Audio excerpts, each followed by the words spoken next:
Welcome to Working Dogs and Whiskey. Join Sean White and Jonathan Moses as they pour a glass and dive into insightful and fun conversations about dogs in all their incredible roles. So grab your favorite drink and let's raise a glass to great stories, laughs, and a whole lot of dog talk.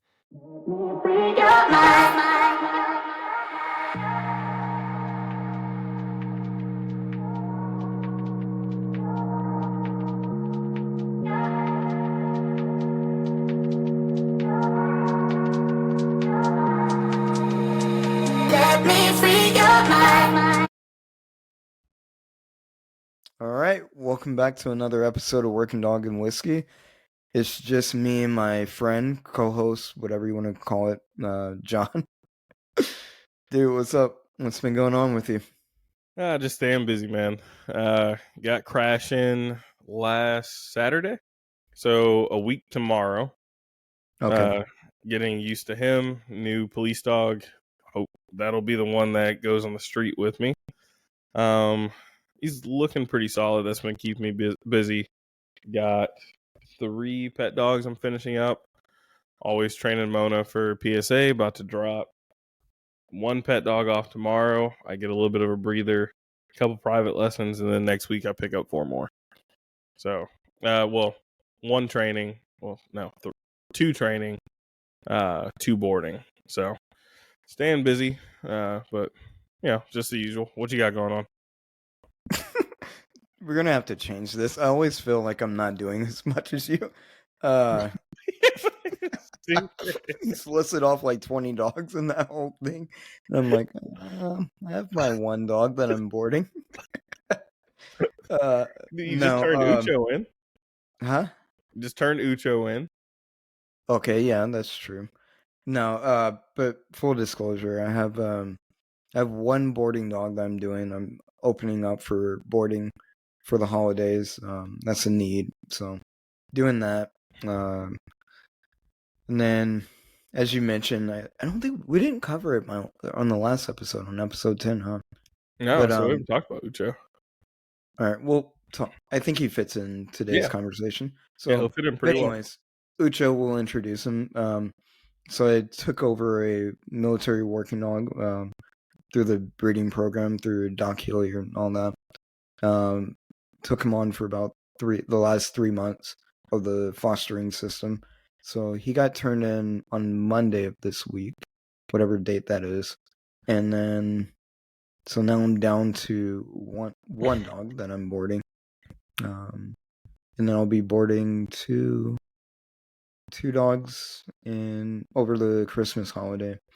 And I will have my first board and train for San Antonio in January, which I'm super excited about.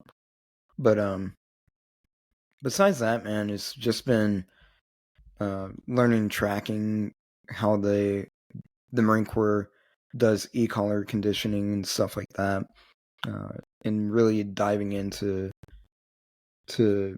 learning how to instruct formally according to the Air Force standards. That's my kind of in the realms of my new position at Lackland, is coming back in a formal capacity where we have a actual school vice just training dogs. So, and then I do that.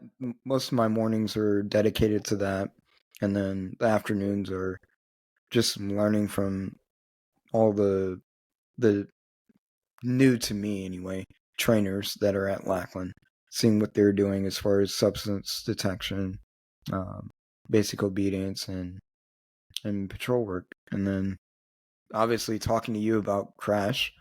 Yeah, you've gotten a lot of phone calls. Yeah, no, it's been good though. I mean, we've had a lot of back and forth conversations on where to go, and I mean, you've had some thoughts, and I'm like, oh, I haven't even thought about that, and that should be good. So it's definitely been, I think it's been like the bridge, because we've been kind of in a lull of like just repetitiveness, if you will, Yep. And it's like, yeah, I got boarding trains, typical, dog, or I, did this for me with the military, and it's kind of similar things that we've already previously discussed, but now we have a new quote unquote project. Yeah. So Yeah, it's been cool Yeah, talking about that. project he is, man. What project he is. That Yeah. actually is a pretty good segue into the conversation for today. Oh, wait. Can I interrupt you Yeah, real quick? Well, I already did, so there's no question. yeah, go.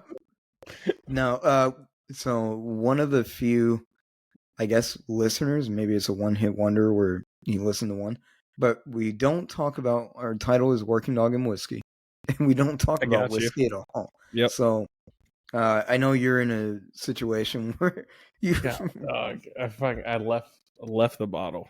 So yeah, I'm drinking Michelob Ultra, super light beer, 2.6 carbs, 95 calories. which is Just for my suitable for figure. what you, it's suitable for what you're doing. Yeah. Getting prepped to go to the Shares Academy, if I don't know, for the academy, so that works. I've already been through basic training, so I'm over the hump. So I'm drinking the real stuff. I don't give a fuck. But no, so I'm drinking. I guess I should turn this around. Uncle Nearest, and this is the 1856 100 proof. It'll run you about, we'll say about $55. Maybe I bought it on base, so I'm trying to. That's why I'm struggling to what the equivalency would be outside. But I don't know. I like Uncle Nearest, so thanks, Unc. Appreciate you. But that's what I'll be sipping on for this episode. So I'm gonna Yeah, a little bit interrupt and about that bottle, man. My dad was telling me about it 'cause he drinks it all the time, or the brand, I guess, the Uncle Nearest. So I guess he was a slave owned by the guy, by Jack Daniel, I guess. Jack Daniels, Jack Daniels whiskey. Jack So Daniels owned slaves. look, man, we're not getting into all that today, but apparently, All right, we have our next he episode was for February. I think he was originally a slave. Not Jack Right Daniel, on. but the guy's name was Nathan Green. I think Jack Daniels hired him because he was like, hey, they worked at the same place together. I don't think they're, not same work conditions, but they worked at the same place making the whiskey. So when Jack Daniels brought out the guy they were working for, he Mhm. brought in Nathan Green to make the whiskey. And I think he ended up becoming a free man, or like something happened. You'd have to look into it. There's a Right. whole story behind it, but he was the guy who originally came up with the Jack Daniels recipe. So he became free, branched out, made his own whiskey. That's what you're drinking now. Yeah. The nearest. Uncle Nearest. Yeah.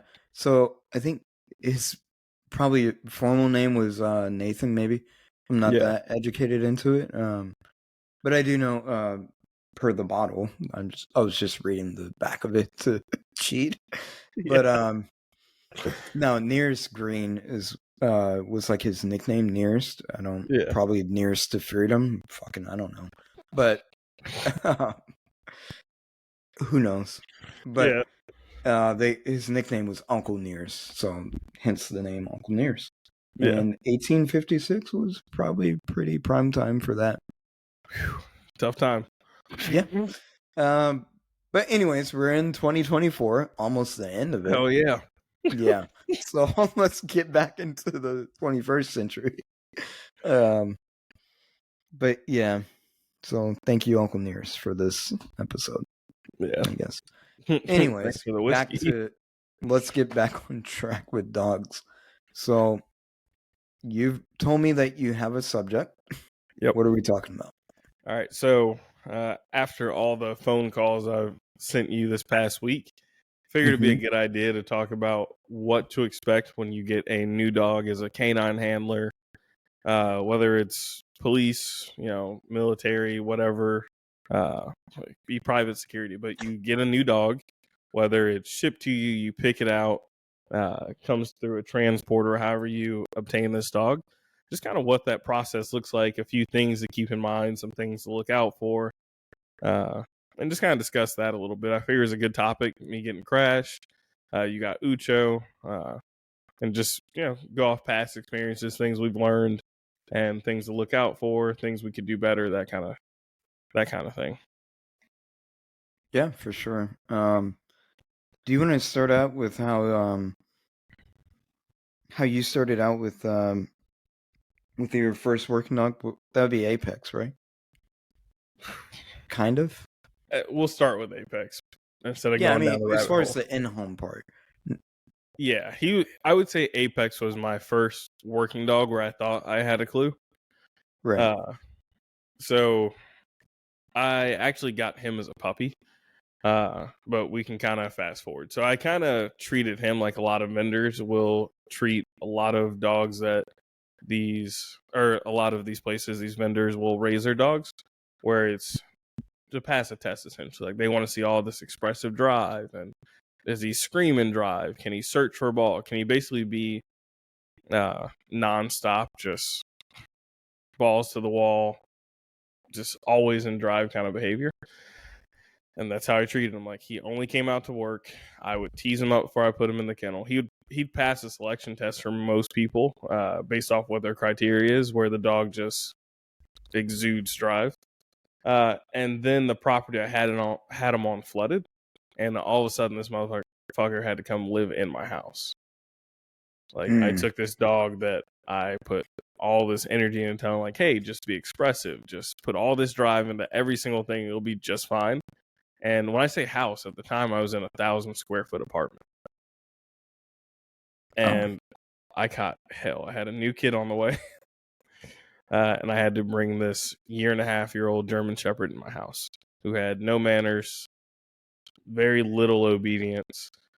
So it was definitely a learning curve. And some of the key takeaways that I wish I had focused on sooner were I should have taught him when to utilize drive. Like when is it okay, when is it not? We need to focus on impulse control. And because I didn't, like I couldn't walk him down a street like with people 100 yards away. He couldn't see a dog 100 yards away, or he was screaming, snapping, just going into drive because that's the only way he knew how to express himself. So I ended up going back doing it. That's when I discovered place. Ton of place work. Like, hey, we're gonna sit down. You're gonna watch these things happen. I'm gonna click and pay you with food. I'm gonna pull the ball out around some of these distractions. You behave, I'll reward you. And just learning how to manipulate drives was the biggest thing, opposed to just keeping him in one state of drive constantly. And it did get a lot better. He can be around. I'm looking at him right now. He's laying down in the kennel, curled up in a ball. But he can be around my kids. He can go out in public now. He makes a good demo dog. But he was my first real experience with working dogs, and learned a lot from it. No, that's interesting. How life works, where you think the trajectory is one thing, right? Like you think like, oh, okay, it's safe. We can just focus on the work, and it's almost like how my experiences with the military, where it's basically a boarding process, like a 24/7 boarding process. And that's part of the reason. I won't say it deters people, but it's, in my experience, at least my passion probably superseded the work. But inherently, if you go to the canine section, at least in the Marine Corps and a garrison environment, you're subjected to doing all the work that most military police will do. But on the side, you may have to drop pans and you spray shit and stuff like that. Come in on the weekends. Like we do an internal care system. So, and it's all based off of the handlers that are on deck in that kennels. So, and there's some very few exceptions. Maybe there's like an hour or so where, and I've seen in certain situations where the guy, the regular cop, we call him the watch commander. I don't know what the equivalency would be in the civilian world, but anyways, they'll go by and they have authorization to basically just look at the dogs at like 2 a.m, and if one of them's limping or bleeding or something like that, they call us. So you're still on standby, and you're still the primary care for that dog, but it's just like a notification system, if you will. And that's like at best if you want to get away from the 24-hour, but basically it's just turns into a 20-hour thing. But to go from going back to what you said, going with Apex specifically, going from like, all right, he can be outside, he can kind of do that, and then express himself however he wants, to now we're condensed into an environment that is, God, man, that's got to be different for him. Yeah. But I want to, one of the notes that I wrote down is, did that cause like a sympathy for pet owners? Because you mentioned the place command, right? Yeah. And I know you and I have sat together, and I think at one point we both were writing notes on when we had a client come in with for an evaluation, and we'd write our own notes on a separate sheet of paper, and we were trying to see if we had the same prescription for the dog. And a lot of it was predicated off of place command, because maybe it's not ideal for you and I on a deeper level for the dog, but again, when you're dealing in that realm with pet clients, it's more of a, okay, how can we cohabitate and make that suitable for them and universal? And so it's, a lot of times the answer is we'll teach it a very, very strong fundamental place command. So is that kind of where you get it from? Living with Apex, knowing that firsthand? Yeah, and it's funny because I've been training pet dogs at that point for maybe 3 or 4 years. Mm-hmm. And the only dog I had in my house was Yama, my very laid back, relaxed Tibetan Mastiff. Didn't really need a ton of obedience. So when I brought him into the house, even though I trained all these dogs to do plays and be in the home and be relaxed, it definitely gave me a new appreciation for when people show up and they're like, hey, this dog's like tearing my life apart. Because I remember coming home some days and like he ripped open a bag of potatoes and like bit every single one of my potatoes. And I'm like, why? It knocked all my apples off the counter. He drug his kennel out to the center of the living room. I'm like, geez, like the kid. It's tough when you are living with a dog. You want everything about living with that dog to go as smoothly as possible. If getting the dog out of the kennel is a pain, or you're coming home to a mess or problems, your positive interactions with that dog are going to decrease, because now you only see it as creating issues and problems.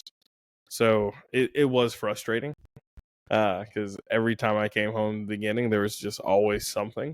But I have to imagine it was equally frustrating on his part. He went from having a 10 by 10 indoor-outdoor run to, hey, I'm now confined. I'm like, everything changed. He's in a building. He has to go for hand walks. I'm not cutting him loose on a property. So we were both stressed. So we had to find that middle ground and figure out, like, okay, how do we get this relationship to work for both of us? That way I can enjoy you and you can enjoy your time here. And once we figured that out, things were pretty smooth, but definitely made me sympathize with pet owners. No, yeah, and I can only imagine. And you brought up a good point. Like, it's equally stressful. Like, you're bringing the dog from one environment to a very condensed and constricted environment. And at that time, I'd imagine you're early on in your career as far as training dogs. And so, it's hard to understand, like, why he would. It's hard not to personalize it, I guess, would be the main thing. It's like, dude, why would you fuck up my own house? But it's not him. It's him channeling that energy into something. And it has to be channeled. And obviously you didn't predict that this was going to be a situation for yourself. So, it's not like you prepared him like, hey, I'm going to leave toys, but these toys are for you. It's things that I would do in the puppy phase. Like, this is for you. These have value. Vice, chewing up my couch or chewing up whatever the hell, the dog deems satisfactory to its drives. It's what that's coming from. And Yeah, that's definitely a fucking experience to have. Oh And yeah. it's mind blowing to me because I'm completely opposite. Like, as far as living in a house with dogs, I think I mentioned it with the interview we did with Travis. I want to say it's like episode 4 or something like that. But I didn't grow up living with dogs. So my dad was in the military. He was like, nope, we don't have time for it. We're constantly moving. We just don't have time for a dog, which was a total lie, but whatever. But but no, but so, and even in my personal life, like when I got married and all that, and we brought in a dog, um, completely opposite from your experience. Like, I mean, we might as well have not had a dog. Um, I mean, Flo, she was this bully breed. From we found her in a shelter in California, and she was just she was the premier dog for my intentions, was to get my ex-wife used to living with the dog. Yeah. And we specifically, I remember seeing her in the kennel, like we were going through all the kennels and we're looking, and she stuck out to me because I looked at her and she was all the way in the back of the kennel. If you've ever walked through a shelter, like most of them are like, please take me or do something, take me out, feed me or whatever, something. She was the only dog in the back of the kennel, like looked up at us and then looked back down and was like, oops, I made eye contact. And I was like, and I told Jasmine, I was like, that dog isn't going anywhere. Like, it's like, dude, she fucking sucks.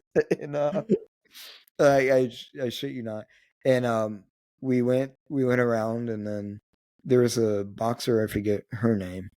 It was a boxer that I liked, but it was too energetic for the concept of getting Jasmine adjusted. I was like, oh, I can do stuff with it. Like, she plays with toys, and they show me she will eat food. Like, they were showing me everything that, as a trainer, or Yeah. whatever, and a dog enthusiast at that time, I'll say. I was super excited. I'm like, let's get this fucking boxer. I mean, it's ugly as sin, but you know, I was like, but it has drives that I like, and I can manipulate that way easy. And then, and Jocelyn was like, I don't know. It's just a little too much. Like, she kept jumping on us and all that. And I was like, I can fix that. But anyways, so then we put in like the request. They were like, what kind of dog do you want? And Jocelyn was like, I just want a dog that will watch TV with me. It's like, and I looked at her, yeah, the same way. For those that can't see, I was like, what the hell? I was like, we're on two different agendas here. Like, I mean, I get it, but I was like, I want something that I can train for you to show you that dogs are cool. And but anyways, that's not what she wanted. So So you came home with Flo. yeah, and they brought her out, and I was like, no, it's like that one. That's like, and, man, I still have the video of her. I'm gonna post it. No, but I still have the video of her. Like, she's running around and she seems enthused. And then I have another video of her in our apartment. But Yeah. anyways, long story short, she was completely opposite of Apex. Like, super chill. Scared of life. Actually, she was probably abused before they found her and her brother on the side of one of the highways in California. Her brother got adopted out, which would make sense why she was in the back of the kennel. A lot of insecurities and stuff, and a lot of evidence of prior abuse and everything, physical abuse, from whoever had her. But so she was very easy to maintain, and we brought her in the home. The actual hard part was getting her used to being outside and hearing cars go by, and the habituation, um, element of that, and things of that nature. So, parallel opposites as far as first dog, so to speak, and it was something different. But now, I mean, she lives a decent lifestyle as far as her nerves are a little bit better. She understands life a little bit better, and we have protocols. And so, I know we have a couple of dogs to talk about before we really dive deep. So, but that was my experience as far as having a dog, and she's more or less just a cat that just does her own thing and chills out. Like she doesn't. But And you brought up some good points there, like a couple things I wanted to touch on. mhm, So, really, your experience minus her not being that high drive, intense dog isn't much different than what you would go through if you were picking up a new military working dog or a new police dog got delivered to you, because you have no mhm, idea what this dog's background is. Really, you have a little bit of loose information, but you can't say for sure. Like, it was this experience, that experience. So you really do have to read the dog in front of you. And then you talked about like certain protocols you put in place to make life easier with her. Uh, I think that's a big part of it, mhm. but that also stems from being able to read the dog. And kind of wanted to touch on that a little bit. 'Cause if you can't read the dog, like you said, you looked at the boxer and you're like, oh, okay, like this one's motivated. It's, Yeah, got the drives I need to manipulate. And you said from day one, like as soon as you walk by the kennel, you're like, no, not that one. It's in the back of the kennel. It's stress. It's avoiding eye contact. But being able to read all those signs kind of gave you a look into that dog's like mental state. And yeah, you're like, all right, these are the things I want to avoid. But that's a skill set you need to have when you're talking about bringing a dog into your home, whether it's a pet dog or a working dog.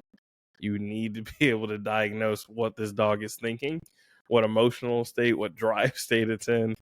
Otherwise, you're asking for trouble. Like, God, I couldn't imagine having Apex in the house and not being able to tell, like, oh, it wasn't hard. Like, oh, he's frustrated.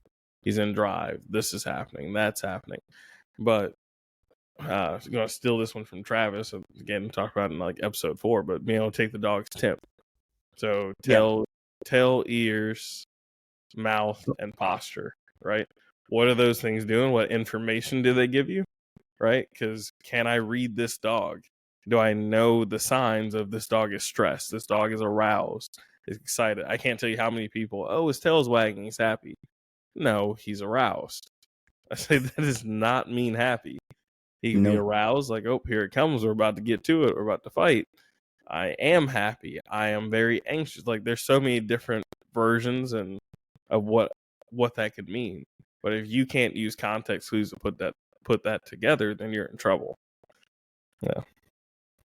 yeah, and that's a good segue for because you were mentioning like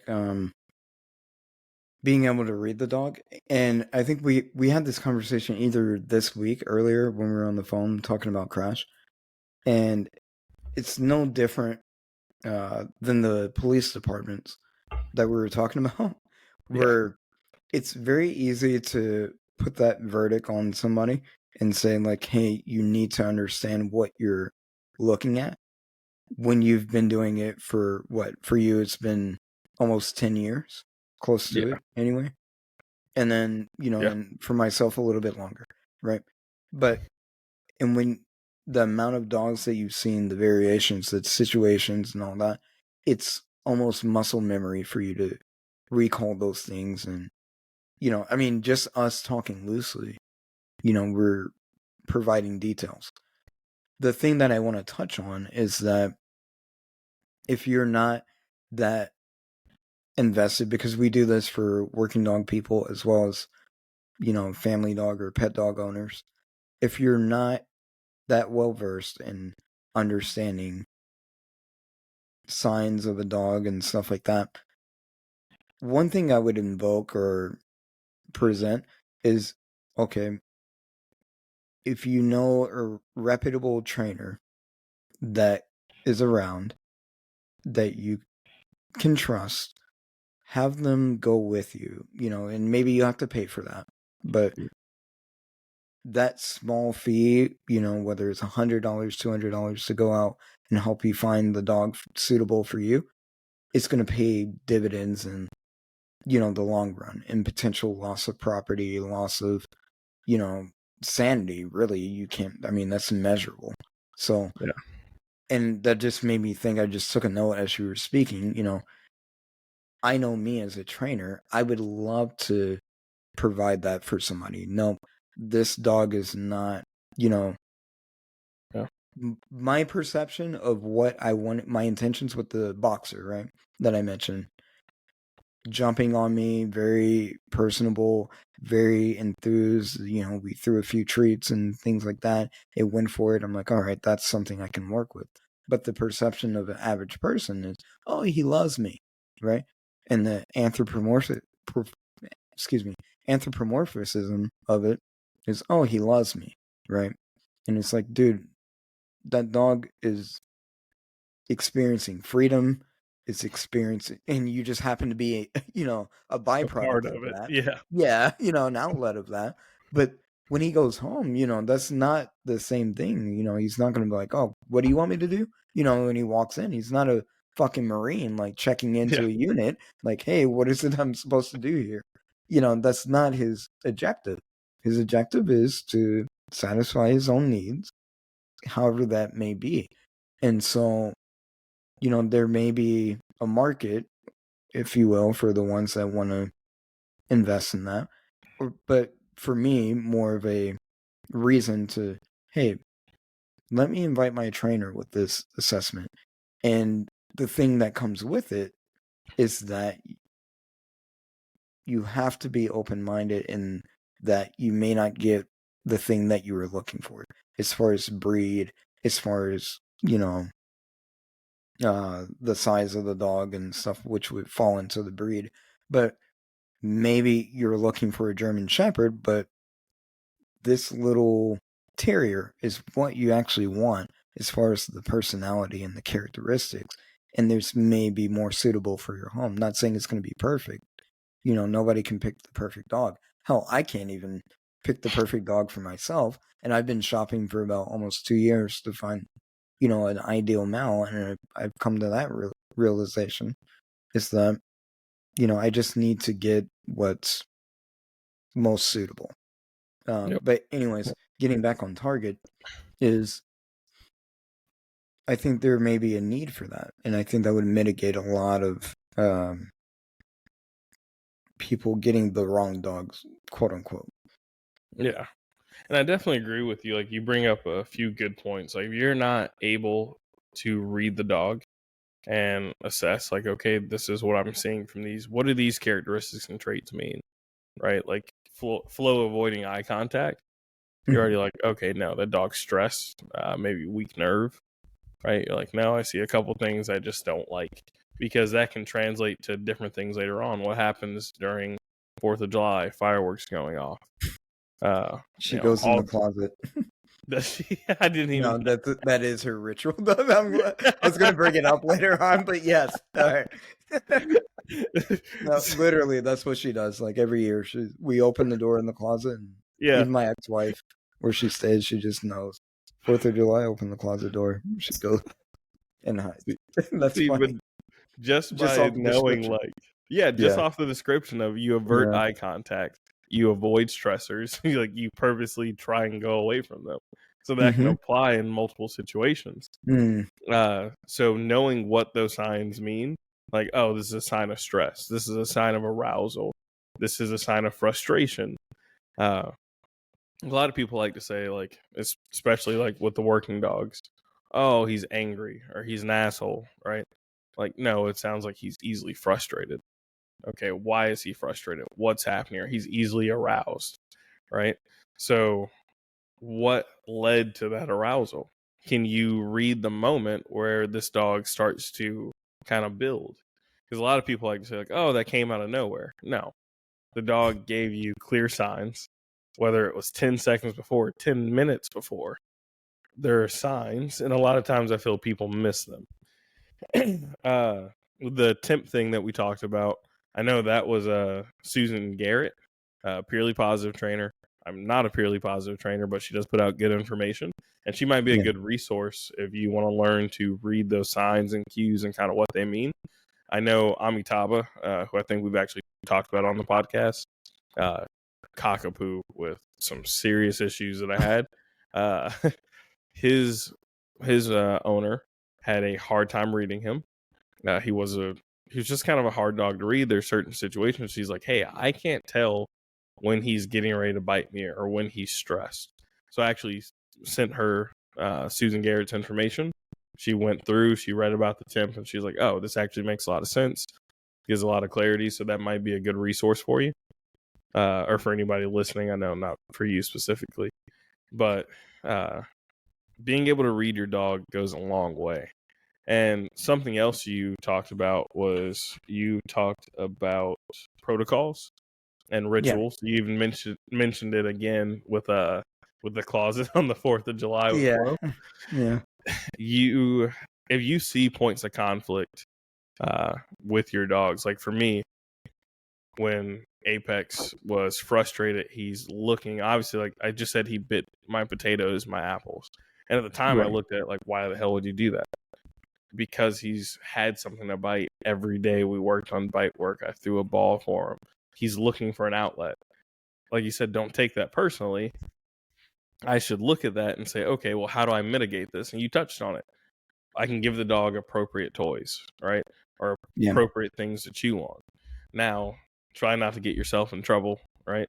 Like, I need to know either this is something he can have in this specific context, and maybe that's in a well-confined kennel or crate where I say, hey, in here, I'm going to give you a nylabone or a bully stick, right?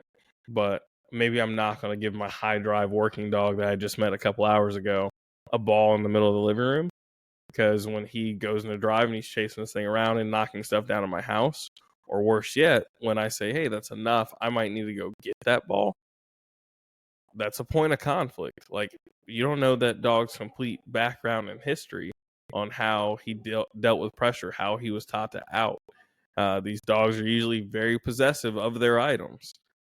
Week one, I'm not trying to walk in on this dog and have to take this ball out of his mouth, or try to. You might not even be successful. And now this dog right off the rip is like, oh, you like to take shit I enjoy. You like to challenge me for items. And that's not how I want to start the relationship. I don't want to start out with conflict. I want to try and set up the environment and the situation to be beneficial to both of us. So if I know, hey, in the crate, you can get that nylabone. Maybe I take the time to teach like a 2-ball game where outside we play with those balls, but I know I can get one back reliably. You have to leverage certain situations. You have to have these tools in your toolbox, and it all starts with being able to read the dog, right? So if you can read the dog accurately and identify moments of stress, arousal, excitement, whatever, and then say, okay, how can I turn this into a training moment? For Crash specifically, went to go get the collar off of him, and I could tell immediately he stiffened up. He kind of averted his eyes and looked down like he was loading. Tail was stiff. He took like a deep breath, and I'm like, oh, okay, like he does not enjoy this. There's something unpleasant about when I'm taking this collar off. It could be because spatial pressure. I'm right over him. I'm applying pressure to the collar. So he's just loading. He's like, all right, I'm ready to do something. What did I do? I clicked. He's got a clicker loaded. Click, click, click. He said, oh, whoa. I didn't know this was a training opportunity. I didn't know this was something that could be beneficial to me where I could access reward. I fed him. I did it again and again. All of a sudden, that body posture changed. He's like, hey, please touch the collar. Right? So then I take it off and I turned it into a learning moment. You have to be able to identify those things. That way you can either fix them or stop them before they become issues. Yeah. Man, and there's a lot to be said there, and I'll touch on the key points, because if not, we'll talk about this for another 2 hours. Yeah. One of the things I put a pin in, and I want to circle back to, is starting with conflict.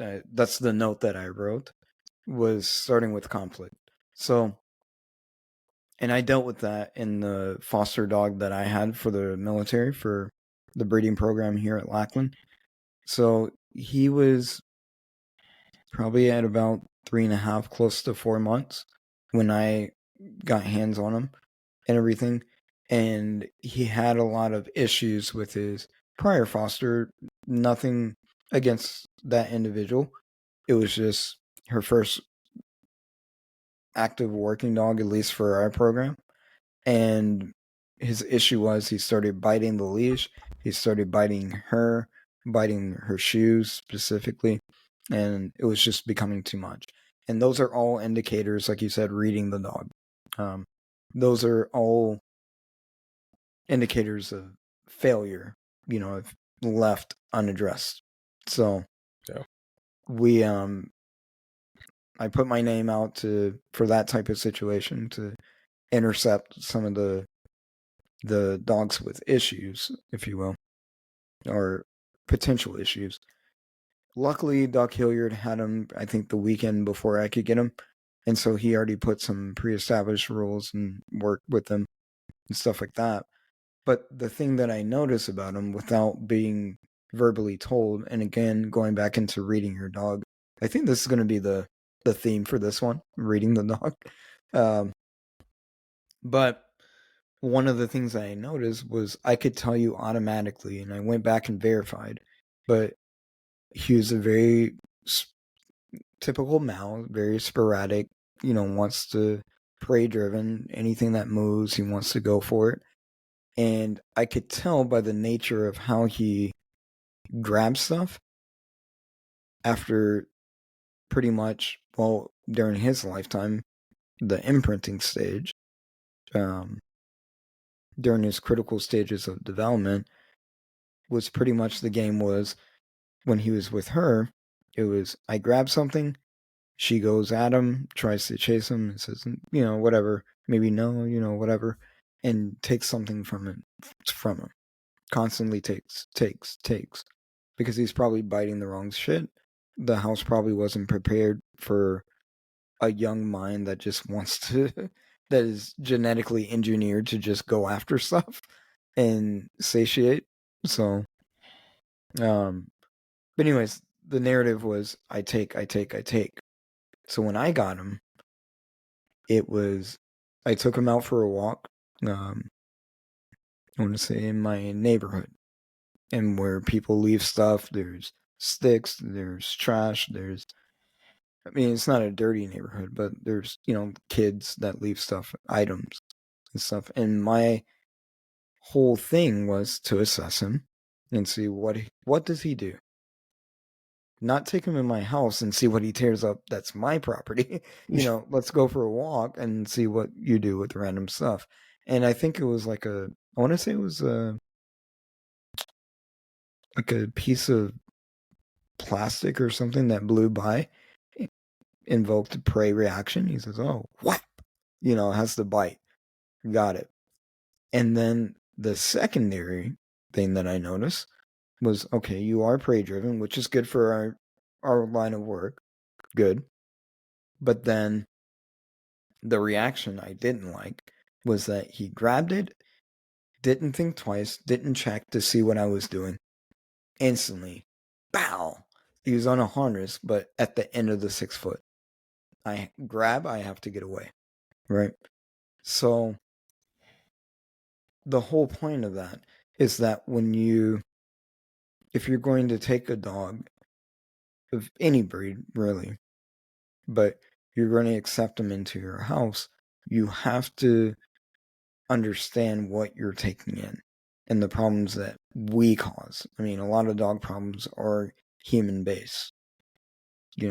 Otherwise the natural world would resolve it, and it may not be as pretty as what we would fantasize, but it would resolve the issue. That's how nature works. But in his thing, we spent more time trying to teach him safety. You can grab stuff, but certain objects that I lay out for you, these are your objects that you can play with and engage with. And but anyways, what I'm getting at is fast forward when I brought him in the house. Okay, now I know you're willing to grab stuff. So I didn't just let him off leash, just go through the house, sniff everything, get to know you, all that. I kept him on leash, and so if he went for my shoes are by the door. It's a negative punishment. He saw it and he's like, I want to go get those shoes. I just held him. I didn't brake check him, as soon as he went for him. I just let him kind of slowly glide into it and saw that he was interested in those, and it was no. And then when he gave up, okay, explore the rest of the house. That type of situation. And he spent quite a bit of time, probably a month or so, maybe even longer, where he was not allowed to walk around my house unless he was connected to his harness and the leash, because he has to earn those freedoms, and I have to create values in those toys that are for him, and then I would place those toys for him. And I'm going on a tangent. I know you got notes and you want to say something. Another secondary thing was one of the first things I taught him, if you trick or whatever, is crate training, creating value. Go back into your house, go into your little place. So, and that was for me. There's two ways I would go about it. For me, at the time I was I was cheating the system, if you will. I was loading my clicker by teaching him to go in his crate in a way. But I would load my clicker so where the clicker had value, and then teach him to quote unquote not classically conditioned, but operant condition, right?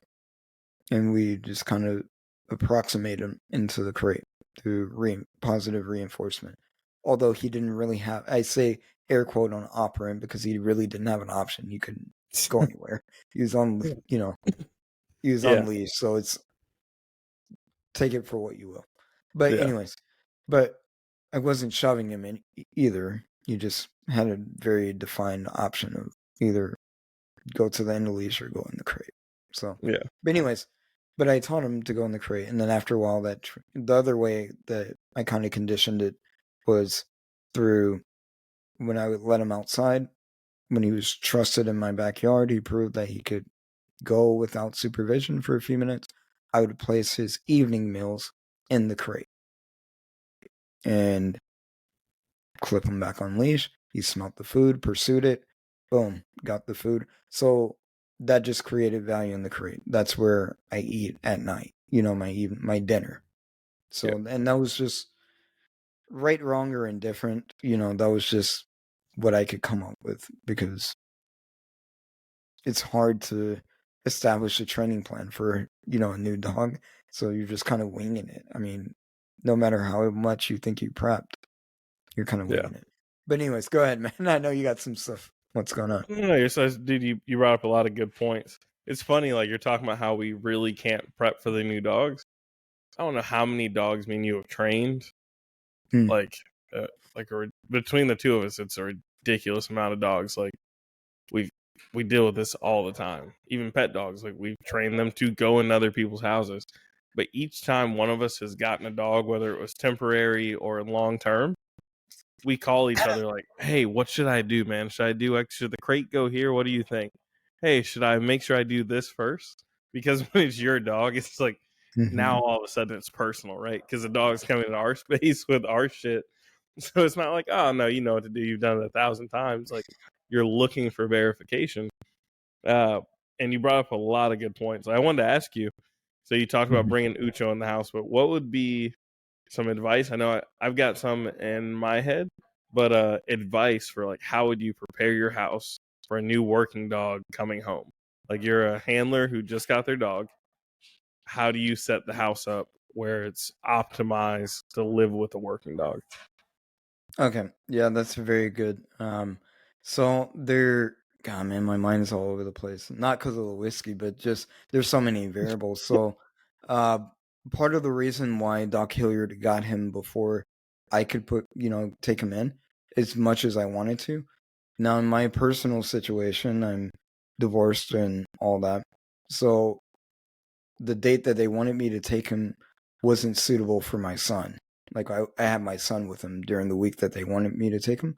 So I had the benefit of saying, I'll skip that. And, I'll take him in on that Monday where he's going to be with his mom. My son would be with his mom. So that's one thing. So I would say if you're successfully married, great. Number one, continue that. Two, I would take the children out of it in some capacity. Maybe send mom and the children or a child, on a little date, let them go do their thing so that the dog can see the environment without a random, unpredictable variable, which is a child that will potentially ruin it. That's my first indication, or my first thought is always family safety, right? All Especially right. with children. Yeah, dude, that's a Go good ahead. one. That's a really good one. Okay. Working dogs, honestly, dogs and kids in general, I Mm-hmm. do not like to mix the two. I put more emphasis, I think, on teaching my kids how to behave around the dogs. The dogs get a lot of impulse control and all that, but the kids need to know what to do around dogs. You're not walking up, you're not riding them, you're not pulling on his face. Like, understand there's certain moments where we give him his space, his distance. I feel like my kids can read dogs better No, than a lot of handlers and owners that I see no, they because I can. teach them the signs. No, and so, all right, we'll go on a tangent here. So Sean, my son, he, he, there's two parts. So the first part is that he learned through basically operant conditioning. We were at my friend's house, another dog guy, blah blah. He has a beagle, and I remember we were watching Sean play with it. And I'm like, the beagle's showing all the signs of like, dude, fucking, please stop, you know, and and I remember Jasmine was watching. And she can't What were really. those signs? What were those signs? If I can ask that. All right, so it went from he was in a play bow, like engaging, and then Sean would, because beagle typically have floppy ears and stuff like that. Sean was like grabbing his ears and like basically like motorcycle gripping him, like throttling him, and just trying to get an arousal out of him. I guess I don't know, but he was maybe 2 or 3, and the dog instantly went from play bow. He kind of stood up a little bit, and then he went to his own little bed in the corner of the living room, and Sean went around him, and he's kind of like, you can see just across the room, the dog is tense. He's like, dude, I'm not fucking with this. Like showing some signs of avoidance kind of Yeah, deal. Like, okay. yeah. If you avoidance, I'm trying to be more descriptive because you and I know what signs of avoidance are, but the general Yeah. public may not, and it's unfortunately is subjective. But so the dog has already created distance from him, whatever. Yeah. And we already knew the dog. We've seen him interact with my buddy's children, and like he's an older beagle. He's probably at that time he was probably like 12 or 13. So his biting capacity is only so much or whatever. But anyways, and I was like, and Johnson was looking, and she was like, "Is he okay?" And she's starting to kind of put the dots together, and I'm like, no, he's gonna get bit, like, if he keeps up, but he has to learn it. And so, anyways, long story short, Sean's like trying to pick him up or carry him like a baby or something, like grabs his fur, and the dog and just like barks and tags him real quick, but lets go instantly, like, and Sean freaked out, but he learned, okay, proximity, and it's like, Yeah. all right, buddy, you probably shouldn't do that. And anyways, fast forward, like you said, I spent a lot more time teaching him how to react around dogs. So when we got Ucho, by the time we made the introduction, I was like, hey, look, buddy, we're going to go in the backyard. That's where he's happiest because he can roam around. And it's been nothing but more or less good transactions at the time. Like I'm playing ball with Ucho and he has an expectation. But I was like, look, he's going to jump on you. Are you okay with that? Yes. What do you do when he jumps? I stand still.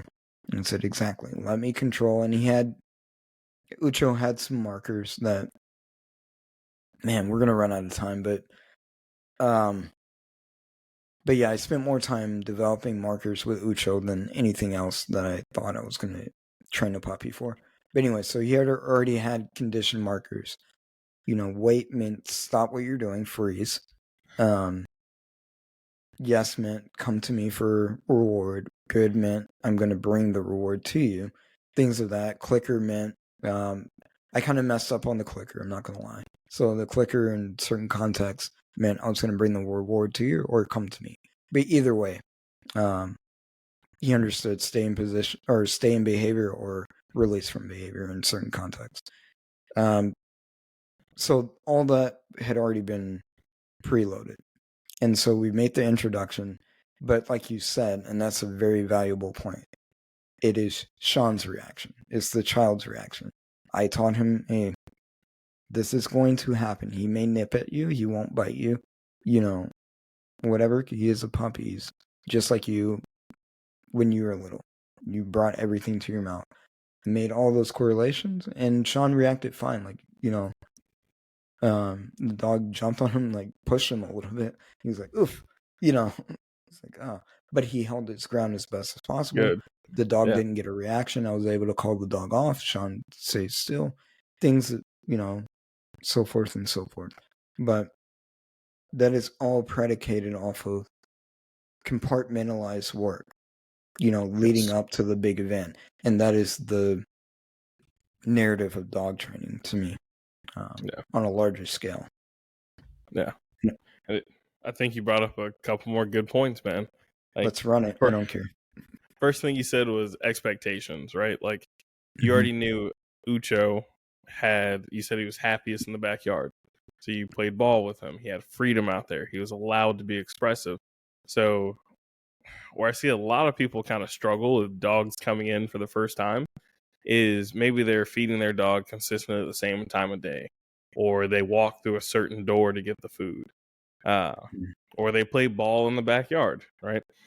But then later on, maybe they have that dog back there and they're like, hey, I just want to relax today. Or we want to have people over. This is the time where we're going to just have a bonfire. And they try to let the dog out to be a part of that. The dog has no concept of you're trying to have a bonfire or relaxing evening. He generalizes, hey, this is where I do all that fun shit. We throw the ball, I become aroused, or you feed me when you come through this door, this set of rituals that we may not recognize, but we're this dog's world. Like, they don't get anything without us partaking in it. So they read us like a book. They look for all these small nuanced details to try and figure out what's going on in the world, their world, which is us. So setting that expectation, understanding what behaviors you're setting, what routines you're establishing is really important. And then the next thing that you talked on, I think, is probably the most important thing in my opinion. Whenever you're bringing home a new dog, whenever you're training a dog, is developing a marker system. That is our bridge to communicate with our dog. I think way too many people talk to their dogs, like they speak to them like they're having a conversation.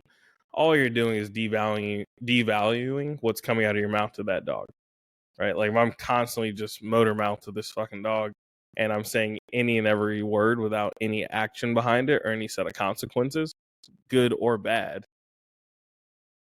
you kind of lose the dog at a certain point, right? But if I can develop a meaningful set of markers, yes means you have a reward with me. Get it means I'm going to throw it at this distance. For me, break means you can get up and do whatever you want without reward. Like, I'm not going to reward you. You can't go access certain things. These markers are our bridge to communicate with these dogs, right? So when he jumped on Sean, but the second he comes off and you click or you tell him yes, so he says, oh, what did I get rewarded for in that moment? Or if this dog is constantly jumping at the door and you're like, all right, we're going to try and shape this where I can catch the moments where I reward what I want. We're going to wait at the door. So if I'm getting ready to let this dog out and I'm like, damn, he's fucking up my back door, I'm going to stand there and wait. And when he sits, he's quiet. I'm already going to have the bridge communication where I can mark the behavior I'm looking for and I can establish a routine and a pattern. So for me, like, my dogs going forward, like, if you look at any of my dogs that are 5 years or older, they come flying out of their fucking crates. I absolutely hate it. Unless I hit them with the door, like, they're gone. God. Right? Yeah. No, yeah, that's it. You got to boom. But they're gone. You look at any dog 5 years, well, really, any dog I've gotten within the last year to 2 years, I've been really big on crate manners, impulse control. Like, you're gonna wait at this door, mainly because the kind of dogs I have kind of gotten more dangerous. They're a little bit more edgy, so like I need that That'll do impulse it. control. Yeah, I don't Yeah. need you backing out the driveway going 40 miles an hour. Like, no, we're gonna slow this thing down. We're gonna just put it in reverse. We're gonna get our day going slow. So that's a big one. Like, and I established that through markers and using our system, but that is now habitual to my dogs.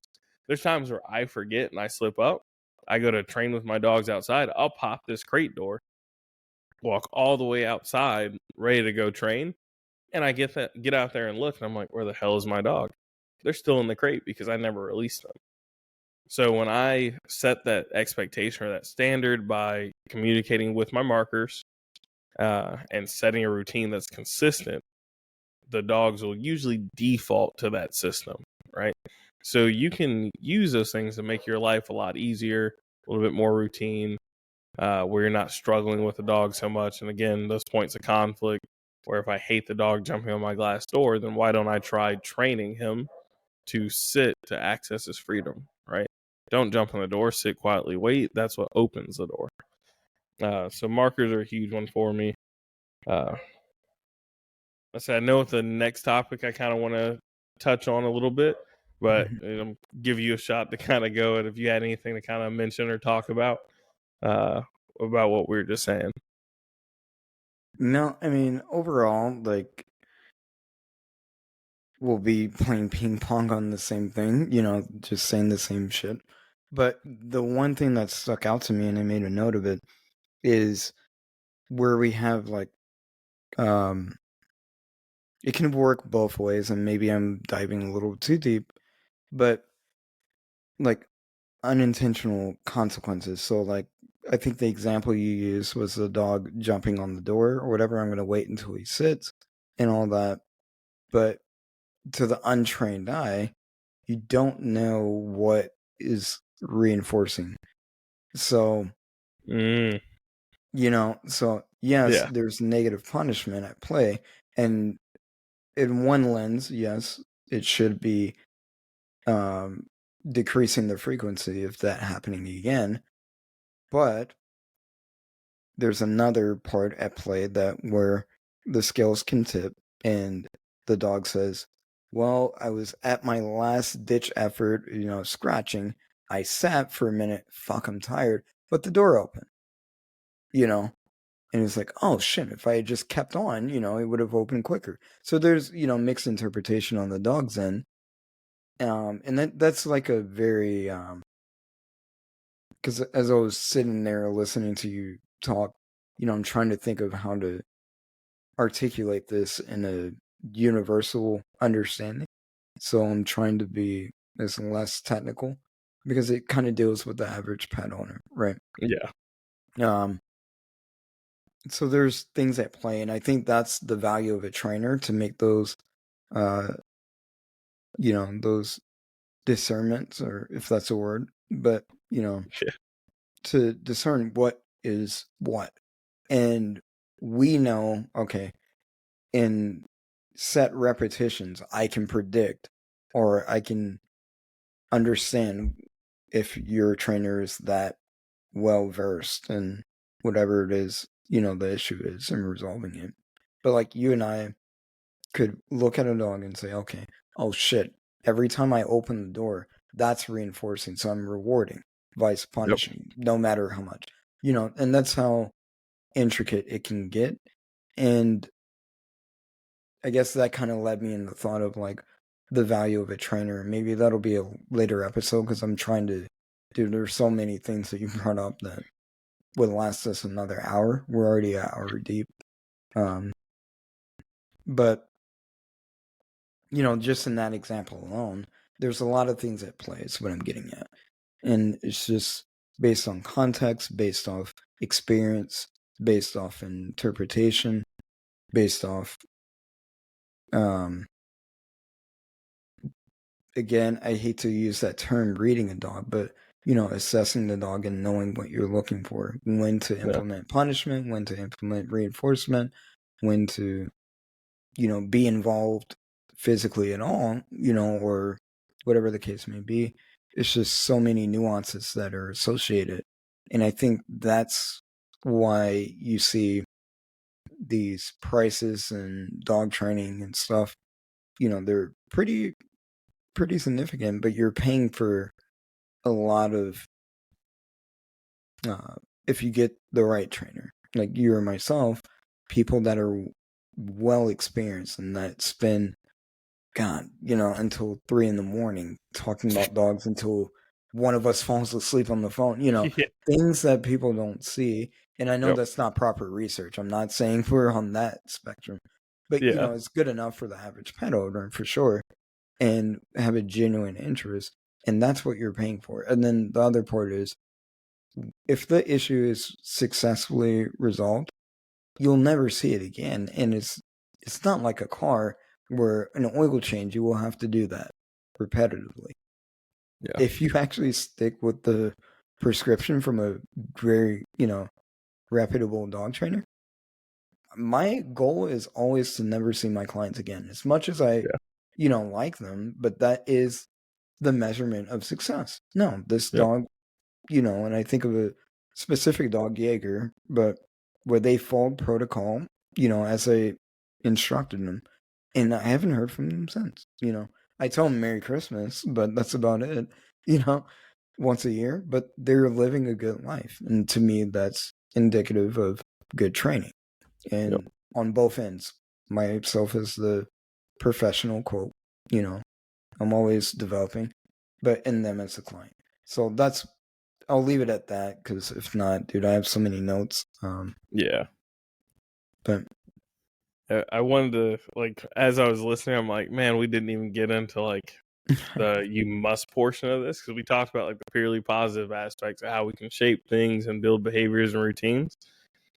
And we're talking about communications and markers, but there's also a point where sometimes the dog says, hey, I don't want to do that, right? right, And you also have to have another set of systems in place that says, hey, you have to do this. You must do this, right?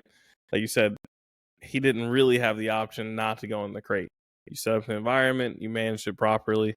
We kind of talked about it a little bit on our episode with Natalie, direction okay, and correction, where you can layer in that system that tells your dog what you're looking for, and it's a form of communication, but at the same time, I can turn that line of communication into a correction that has some information attached to it based off of how I manipulate the leash. But all those things are really important when you're talking about living with a dog. It doesn't matter if you're living with a pet dog, a working dog. Big takeaways that I feel we talked about. Being able to assess the dog. If you can't properly assess the dog, again, check out Susan Garrett. You can type in her name, Temp, T-E-M-P, Susan Garrett. It'll pop right up on Google. I know because I referenced it before we did this episode earlier. But you can pull that up. That'll give you some insight. Just learn to read your dog. Figure out what makes them uncomfortable, what makes them excited, aroused. Next thing, routines, rituals, habits, right? Where does my dog get excited? A lot of people tell me oh, he's running through the house and he's so excited and he loves to play and do X, Y, Z in here. Okay, are you playing with your dog in the house? Did you start out? Are you throwing the ball? Are you getting them excited? The house is boring as shit. I don't throw the ball. I don't get you aroused. That does not happen in here. The second we walk through the door, great. We can do all that in the outside world. My house means it's a no fun zone, and my dogs act like it. They walk in and they're like, oh, we're here again. Let's go lay down somewhere, which is what I want when I'm living with my dogs. Right? So your routine, your rituals, and then again, your markers, your lines of communication, your bridge to understanding each other. What can I reward this dog for? When can I tell it it's doing the right thing or the wrong thing? You can also have a no marker, like a correct marker that signifies correction or punishment. So having these markers in place and conditioned properly, that doesn't mean I'm going to try and do it while the kids are running around. I should see a classically conditioned response to my markers. It shouldn't be an option. If my marker is not strong enough to compel the dog, then either I moved too fast with too many distractions or I didn't properly condition it. So having those markers and those systems in place was another takeaway.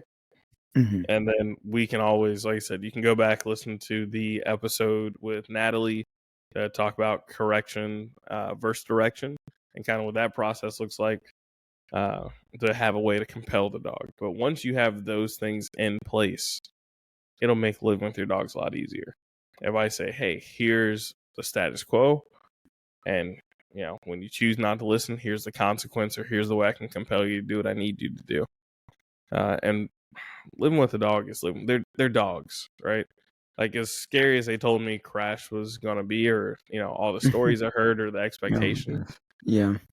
He's not that bad. He's a dog. Like, at the end of the day, he is just a dog. If you know how to properly communicate and read him, then it goes pretty smooth. You just have to be preventative. Doesn't matter if it's something like him or if it's a Pomeranian, right? Knowing what you're looking at will alleviate a lot of stress. Yeah, no, for sure. I know I can tell by the way that you're talking because that we're trying to wrap it up, but the correction versus direction. Yeah. I want to kind of just add a little input. There are times, yes, okay, the rules have to be established. Well, when we talk about direction, that is an incremental process in which we teach the dog a signal of some type of tactile signal, right? So whether that's through, we'll go from my least favorite, the choke chain, slip lead, prong, all these medieval tools, and I have air quotes for the ones that are just listening. All those devices. E-collar, I think, is now in that gambit of, just abusive to the. yeah. Exactly. It's almost humorous to the ones that understand how to properly utilize. But what I'm getting at is that we train in the fact that it's informational, it's directive. So Yep. whether you use the e-collar and the preconditions are you learn it through positive reinforcement, through luring, mostly through positive reinforcement, and then we graduate into the aversive. And then after a while, when we have the Pavlovian conditioning down, and you flap, drop into the down, good. And that's consistent. The general rule is 80%, usually. But I aim for a little bit over that. Anyways, but you're reflexive. Down in most times, in most situations, you will drop, and we have duration, all that good stuff. Anyways, then I will Pavlovian condition the e-collar. Down. Beep. I'll tap you on a low-level stem. And based off the reflexiveness, you'll already be in motion or signaled in the brain to go into motion. And this stimulus says, hey, try to beat me. I'm the ultimate racer. I'm fucking the fastest dude alive. It's pretty much Flash versus Superman. That's always the, disparity of who's faster. It's whatever.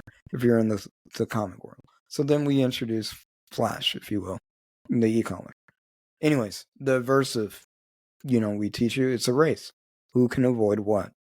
Right? And then now, as we go and escalate, you have to listen to the pre-signal. Which one is it? Is it sit? Race to go to this point. And for me, my experiences or whatever, the analogy I use is running track. Okay? Sit is a 100-meter drill. You only run 100 meters. Can you beat the pressure before, can you win? Can you win the race? Yeah. Versus your competitor. Down is a 200-meter drill, and so forth and so forth. Healing is a 400-meter drill. You have to go all the way around and come to me. That's, can you beat the pressure? But if you're talking e-collar, then, or pressure in and of itself, and aversive in and of itself, if it's properly conditioned, each individual signal is followed by pressure and can you beat it? And then obviously at the end of it, it's reinforcement, your trophy. This is where you stand. Either you beat it or you didn't, but you get something, but you place first. You got the big shiny ring, you get to stand at the top, or you place second, maybe you get a pet or whatever. But anyways, I digress. But that's how I look at that, right? Correction versus direction. We've directed the dog and it understands the signal. And then when we put it in a position where we have competing motivators and it says, I want to do this. Time to race. Wow, the starter pistol hits, which would be, the aversive. And it says, no, you should probably go and run your race. And so I just wanted to I don't even know if that clarifies it, but for me, it feels good. So we'll do that. The last part was, I think you mentioned like at your house, you said, it's no fun or whatever, it's a place to chill. And I don't want to leave it at that only because of, how people can misinterpret things. And I'm like, I know for me, the house for a dog is a place of what I envision for myself, a place of solitude. We decompress. There is very minimal arousal. If you're married, definitely very minimal arousal. But but there's things that go, in the house, but it's our way of winding down. So like you said, there's, maybe there is some interactions, you get to come chill with me, I'll pet you or whatever, but I'm not throwing a ball across the room. We're not playing these hunt games. We're not playing these different things that we would do during the work or outside and stuff like that, generally speaking. But we keep the point is to keep the level of arousal. And for me, without going to the Webster definition of arousal, and this is going to be poor education on my end to a degree because we should be actually referencing the real thing, but just in the moment, arousal is basically anything that excites the dog. So if I know my dog loves food, he's a fat little boy or whatever, foodie, he just loves food. Your typical lab loves food. I'm not going to put him in a predicament where food is accessible. It's sitting on the counter or it's sitting, his kibble is right there. It's going to be strategically placed, maybe in his kennel or maybe somewhere that I want him to go on a place bed or whatever, if we're going to afford him the opportunity. But the thing is I want to keep that arousal out of my house, the internal features of my house, because it invokes a certain emotion and characteristics that I don't want. And if you don't want it, then keep it out of context. Simply put, it's no different than, I think you've had it too, the pet dog. Oh, he chews up all my shoes. Yep. Fucking put them in a closet, like put them out of reach. Or put the dog in a kennel. Those are the two different, easiest things.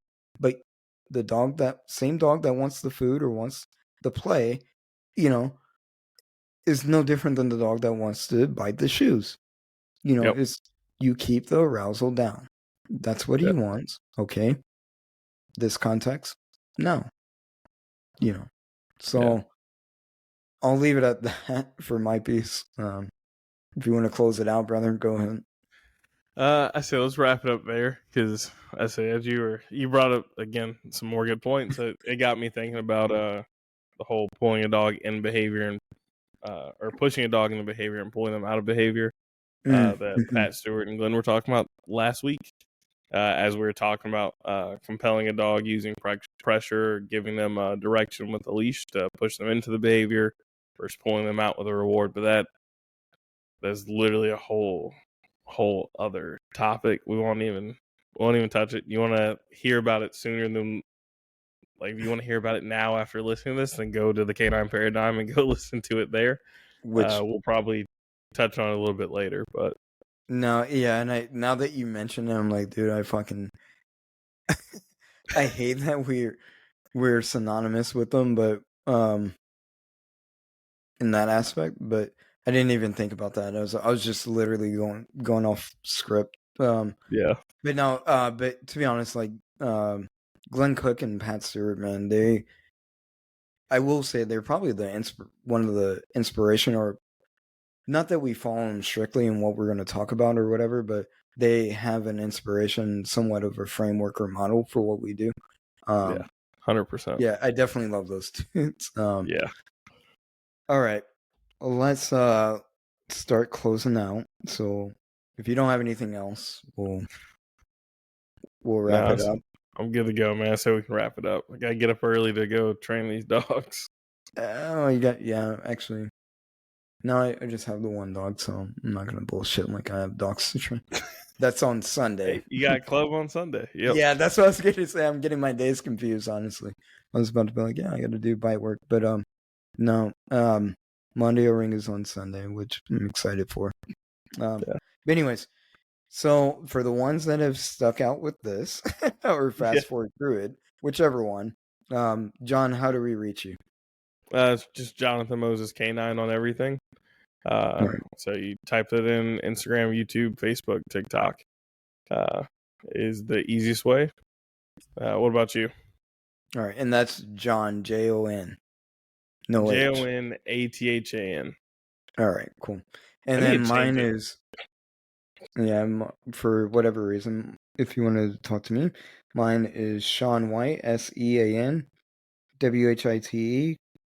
K9 is on, I believe the same thing, on all platforms. So Instagram, I'm on TikTok. And then Facebook is Deshaun, DESEAN White. Feel free to add me, if you want to talk about it, whatever. Also, if you're listening, we have to get better at this. Apparently, if you like, and give us a 5-star review, I guess. I tried it out. I'm not going to lie, the 3 5 stars, one of them is mine. I tried it out. It is a little bit of a process. My whole intent was to see, like, what is it like to actually do it? Which actually owe the Canine Paradigm fucking 5-star review, because I don't think I've ever did it for him. But anyways, follow us on Spotify. I know we said on what will be episode 10 that we're going to be on other platforms. I am working it out to upload on YouTube, so when it does come out, please engage with that too, and we'll figure out a way to get on Apple. I think it's the one we're missing. Yeah, we got to figure out Apple. You know, we got to shout out, if you want to follow the podcast page, it's wdw.pod on Instagram. And we'll put some updates up there. Actually, offline, I got an idea of a reel I want to post after this conversation.